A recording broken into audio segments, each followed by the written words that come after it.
Okay.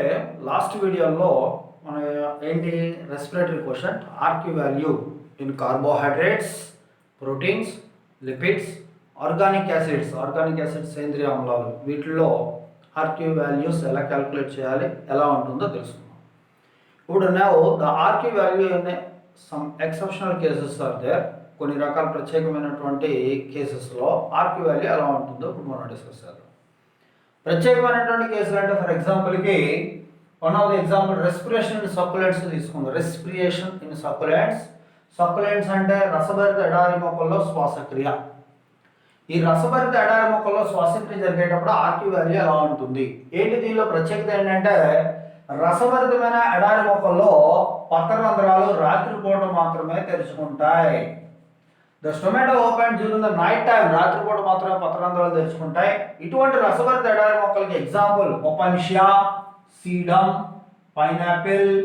ఇటువంటి ప్లాంట్స్లో మనకి ఇది కనిపిస్తుంటుంది. ఒపన్షియా, సీడమ్, పైనాపిల్ ఇటువంటి వాటిని రసభరిత ఎడారి మొక్కలు ఉన్నాయి.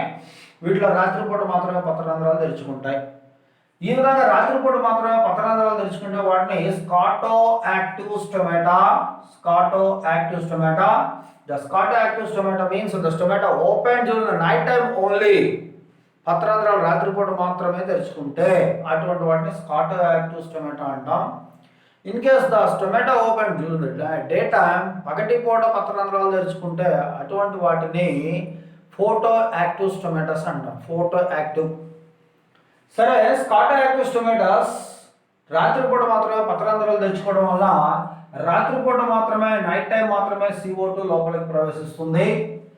ఆ విధంగా ప్రవేశించినటువంటి CO2 ఫాస్ఫోయినాల్ పైరువిక్ యాసిడ్తో కలిసి ఆక్సాలోఎసిటిక్ యాసిడ్ మ్యాలిక్ యాసిడ్గా మారుతుంది. ఇదంతటిని మనం క్యామ్ సైకిల్ అని చెప్పి ఫోటోసింథసిస్లో ఉంటుంది. క్యామ్ సైకిల్ ద్వారా నేర్చుకుని ఉంటాం. So now during the succulent xerophytes, during the night time, the CO2 enter into the leaves because the stomata open during the night time only. Now the entered CO2 is combined with phosphoenol pyruvic acid. Phosphoenol pyruvic acid తో కలుస్తుంది. కలిసి oxaloacetic acid 4C compound oxaloacetic acid malic acid గా మారుతూ ఉంటుంది.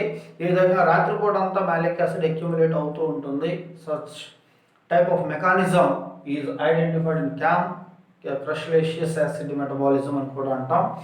ఆ రకమైనటువంటి యాంత్రికాన్ని క్రష్యులేషియస్ acid metabolism ఆ మొక్కల్లో కనిపిస్తుంది. కాబట్టి ఈ విధంగా the accumulation of the malic acid during the night time is called acidification. ఈ విధంగా రాత్రిపూట మ్యాలిక్ ఆమ్లం ఉత్పత్తి మ్యాలిక్ ఆమ్లం స్టోర్ అయి ఉండడాన్ని అసిడిఫికేషన్ అంటాం. అదంతా సెపరేట్ మెకానిజం. మరి అదేవిధంగా పగటిపూట కూడా ఏంటో పగటిపూట కాదు, రాత్రిపూట ఏమవుతుంది? ఆక్సిజన్ కూడా లోపల ప్రవేశిస్తుందండి. So now the oxygen enter into the leaves in succulent xerophytes during the night time. రాత్రిపూట రసభరిత ఎడారి మొక్కల్లో ఆక్సిజన్ కూడా లోపల ప్రవేశిస్తుంది. మరి ఇక్కడ ఏంటి జరుగుతుంది? ప్రత్యేకంగా ఆక్సిజన్ లోపల ప్రవేశించడం వల్ల ఎక్కడ శ్వాసక్రియ జరుగుతుంది. కాబట్టి especially in succulent xerophytes respiration అంటే నైట్, రాత్రిపూట ప్రత్యేకంగా చెప్పుకుంటాం. రాత్రిపూట ప్రవేశించినటువంటి ఆక్సిజన్ దేంతో కలుస్తుంది? C6H12O6 అంటే ఇది కార్బోహైడ్రేట్స్తో కలుస్తుంది. కార్బోహైడ్రేట్స్తో ఆక్సిజన్ రాత్రిపూట నైట్ టైం ఇదంతా రాత్రిపూట ప్రవేశించినటువంటి ఆక్సిజన్ కార్బోహైడ్రేట్స్తో కలుస్తుంది. కార్బోహైడ్రేట్స్తో కలిసి మనకి ఏంటి తెలుసు? కార్బోహైడ్రేట్స్తో కలిసి ఏంటి విడుదల చేస్తుంది? CO2+ అండ్ వాటర్ మాలిక్యూల్ విడుదల చేస్తుంది. ఇది మనకు అందరికీ తెలిసిందే. CO2+ వాటర్ మాలిక్యూల్ విడుదల చేస్తుంది. విడుదలైన CO2 అట్మాస్ఫియర్లోకి బయటకు వెళ్ళిపోవాలి యాక్చువల్గా, కానీ వెళ్ళదు. సో విడుదలైనటువంటి CO2 ఏంటవుతుంది?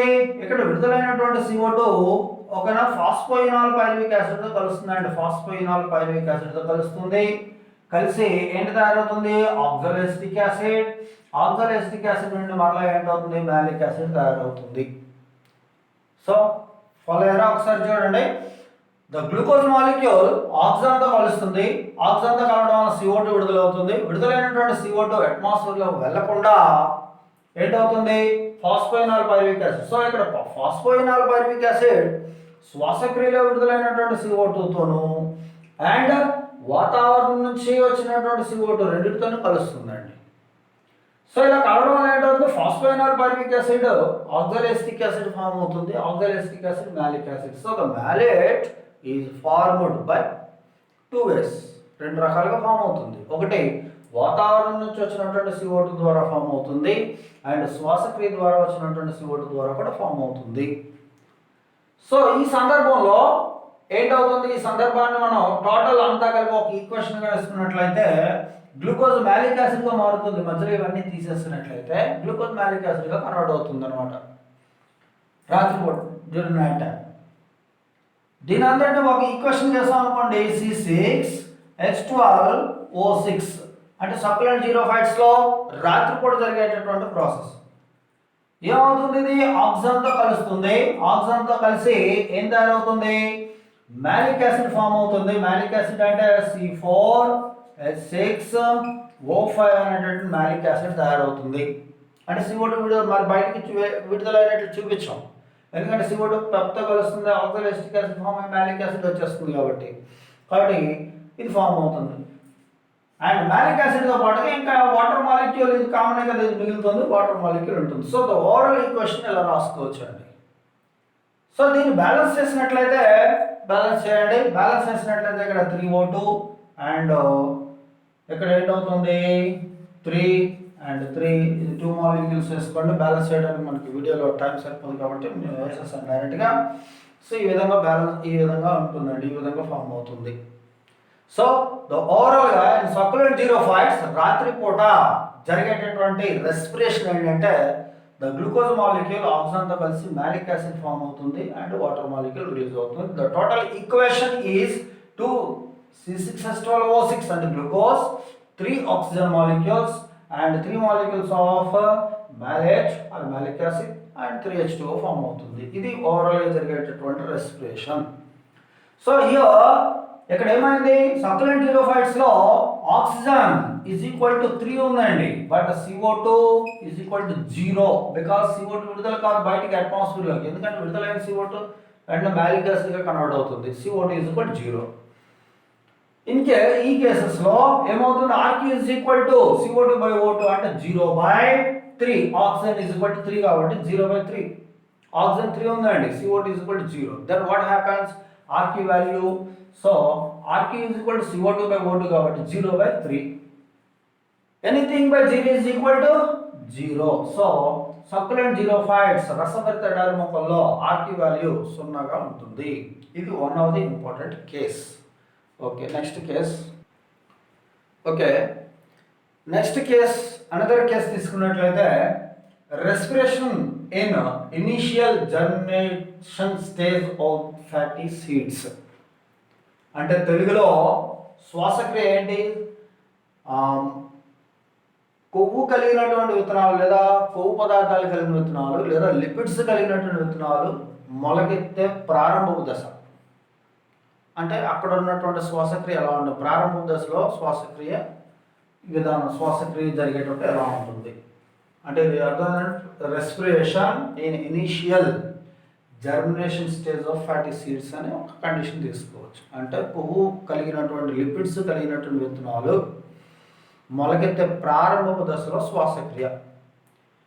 సో మొలకెత్తే విత్తనాలు అంటే ఫ్యాటీ సీడ్స్, కొవ్వు కలిగినటువంటి మొలకెత్తే విత్తనాలు, కొవ్వులు కలిగినటువంటి విత్తనాలు ఏంటి, క్యాస్టర్ సీడ్స్ కావచ్చు, క్యాస్టర్ సీడ్, అదేవిధంగా గ్రౌండ్నట్ సీడ్స్ కానీ, క్యాస్టర్ అంటే ఆముద విత్తనాలు కానీ, ఇటువంటివి మొలకెత్తేటటువంటి ప్రారంభ దశలో ఏమవుతుంది, మొలకెత్తే ప్రారంభ దశలో ఏమవుతుందంటే కార్బోహైడ్రేట్స్ ఇక్కడ ఉన్నటువంటి కార్బోహైడ్రేట్స్ ఫామ్ అవడం జరుగుతుందండి.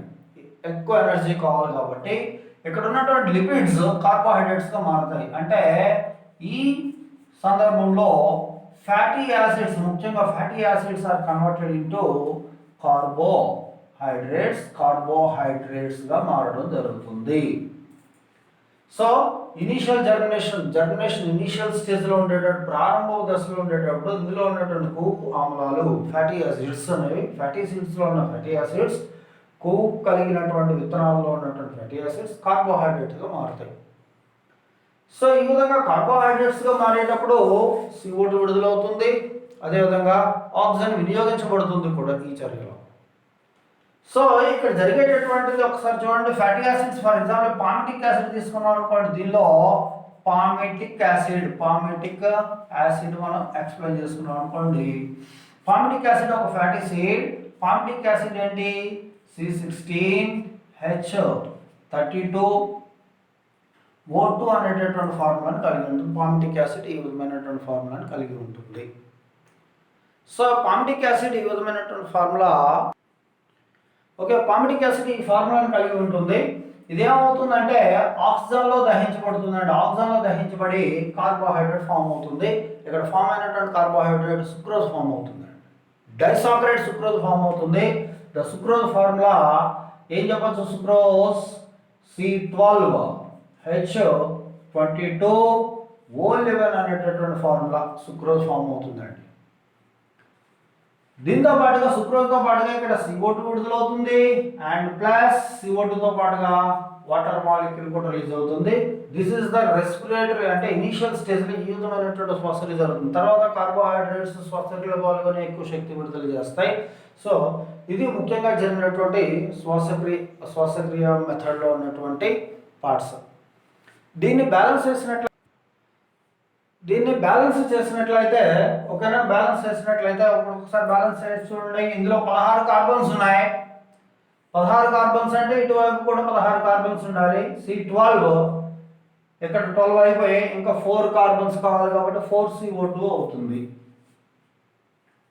అండ్ ఇక్కడ H32 32 హైడ్రోజన్స్ ఉన్నాయి కాబట్టి 32 హైడ్రోజన్స్ ఉన్నాయి కాబట్టి ఇక్కడ కూడా 32 హైడ్రోజన్స్ వచ్చేటట్లుగా బ్యాలెన్స్ చేసుకోండి. ఆల్రెడీ ఇక్కడ 22 హైడ్రోజన్స్ ఉన్నాయి. 32లో 32లో 22 పోతే ఇంకా 10 కావాలి. 10 హైడ్రోజన్స్ అంటే 5H2O మారుతుంది. లేక 5H2O మారుతుంది కాబట్టి ఇంకా ఆక్సిజన్స్ బ్యాలెన్స్ అయ్యండి. ఇక్కడ 2 ఆక్సిజన్స్ ఉన్నాయి. ఇక్కడ ఎన్ని ఉన్నాయో చెక్ చేసుకోండి. ఇక్కడ 11 ఆక్సిజన్స్ అండ్ 4 × 2 అంటే 8. 11 ప్లస్ 8 అంటే 19 ఆక్సిజన్స్. ఇక్కడ 5 ఉన్నాయండి. 19 + 5 24 ఆక్సిజన్స్ కావాలి. 24 ఆక్సిజన్స్లో ఆల్రెడీ దీనిలో 2 ఉన్నాయి కాబట్టి 2 తీసేస్తే ఇంకెన్ని కావాలి? 22 కావాలి. 22 అంటే 11 ఆక్సిజన్స్ O2, అక్కడ 22O కాబట్టి ఇక్కడ 11O2గా మార్చుకోవచ్చు. So now what happens? RQ value is equal to, now the RQ is equal to CO2/O2. CO2 ఇక్కడ ఎంత ఉందండి? 4/11 ఉంది. ఆక్సిజన్ 11 కదా, అక్కడ 4 CO2 ఆక్సిజన్ 11. ఇటువంటి సందర్భాల్లో మనకి RQ వాల్యూ ఎంత వస్తుంది? దాదాపు 0.36 0.33 సింప్లిఫై చేసుకుంటే అలా వస్తుంది. అంటే 1 కంటే తక్కువ వస్తుంది. So initial germination stage of the fatty seeds కొవ్వు విత్తనాలు మొలకెత్తే ప్రారంభ దశలో ఓకేనా, respiration in initial stage of the fatty సీడ్స్లో RQ వాల్యూ <1 1 కంటే తక్కువ వస్తుంది. This is the one of the exceptional case. Remaining next వీడియోలో చూద్దాం.